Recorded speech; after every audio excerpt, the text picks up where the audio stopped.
Hey, this is Rich. Welcome back. I just finished week 111 on taking weight loss drugs. I took this week's shot just a few minutes ago. So far, so awesome.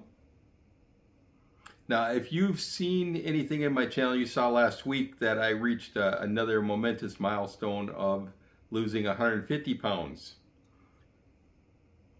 Pretty good. It feels pretty good to lose it, not just psychologically, but it feels good physically to have lost that much. I still have lots to go, but I'm working my way through. I thought this week I would talk just a little bit about um, the use of GLP-1 medications and how often people continue using them and how often people quit. I got that question several times this week, so it got me thinking that I should talk about it. So a lot of people have asked me, will you be on this the rest of your life? And I believe I will. I think this is something that at some level, some dosage that I will be on that I haven't crossed that bridge yet. I haven't figured out exactly what that looks like. But everything I've read says that if you stop using it, you're going to gain it all back plus.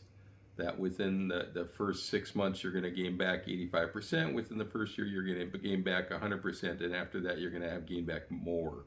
And I don't know about you, but I know me that every time I've gone on a diet and I've lost weight, when I stop doing the diet, I gain back everything I lost plus. And I'm very worried about that happening here. So I started doing some research to see what the percentages were of people using GLP-1 medications and people, how long do they stay on it and why do they quit and things like that. So just a quick reminder, I'm using Mounjaro. I'm 7.5 milligrams. I started that back last November, so it's about 8 months now, I guess, is what I would say. Maybe 9 months since that. It's the 1st of August today. Whatever the math is between them and now, that's what it is.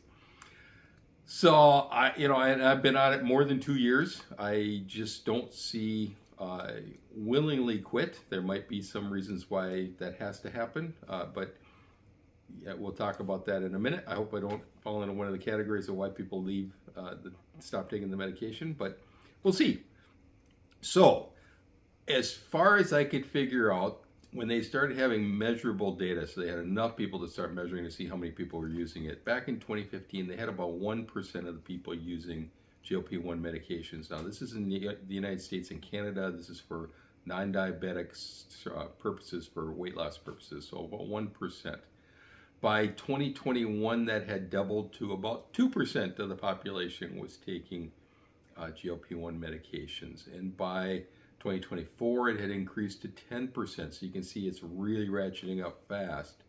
And the projections are that by 2034, just 8 years from now, that the best guess is that we're on track to have about 30% of the population using GLP-1 medications. Now, right now, if you think about it, in America, for example, about 40% of the population has a BMI or body mass index higher than 30, which would allow you to be eligible to take these medications if you're taking it for weight loss.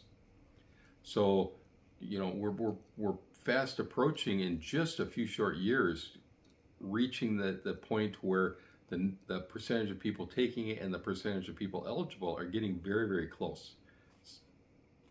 It's an interesting thing, and I wonder if they will change some of the criteria for taking it, if they'll up it or make it lower, or if it will just change dramatically because the medications keep changing. I mean, just look at everything that's changed in the last 10 years. It's just amazing.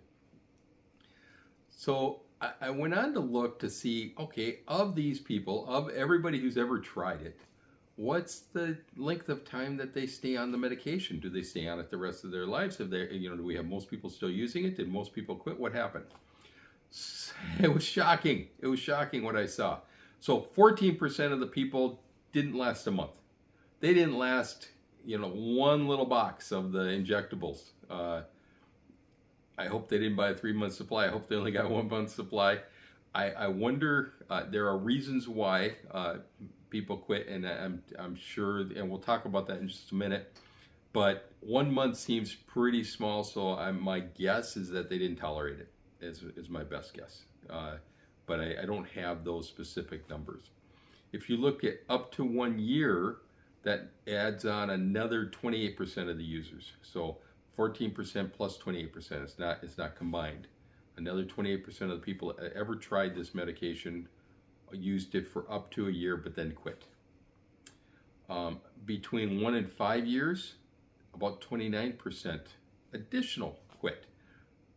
And then you have another certain percentage, about 15%, that for some reason they can't figure out what happened to them. They don't know if they quit, they stayed, they either quit or they started doing the compounding services, so they can't track it very easily.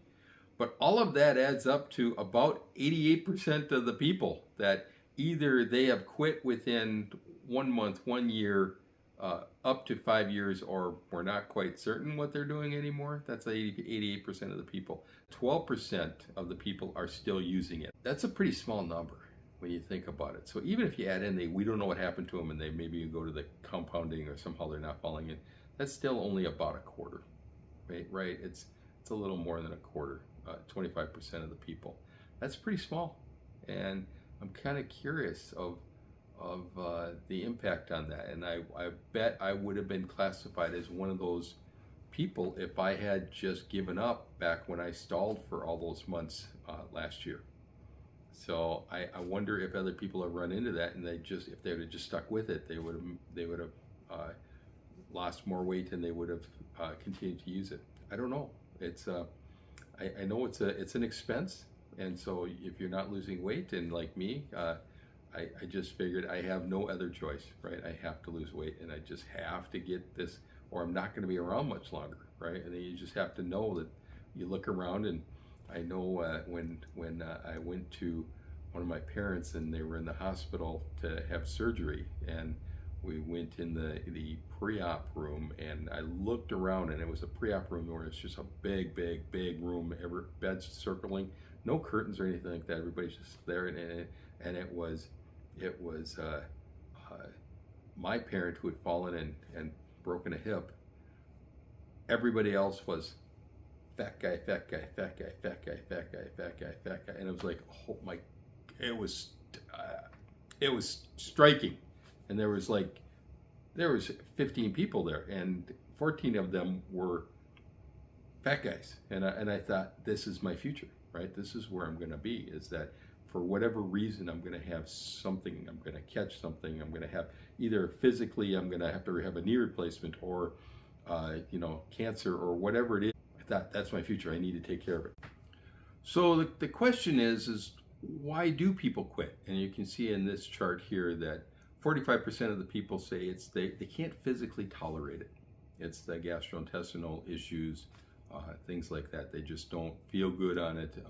It's causing other problems that they just can't seem to tolerate. Another 31% said that it was cost.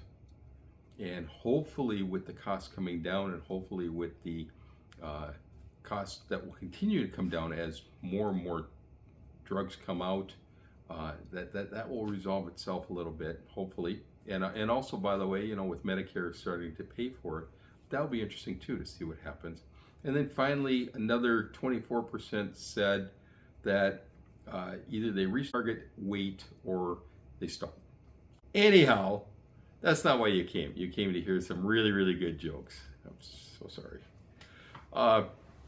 Did you know that about 85% of Americans are bad at math? 85% of Americans are bad at math. Luckily, I'm in the other 25%.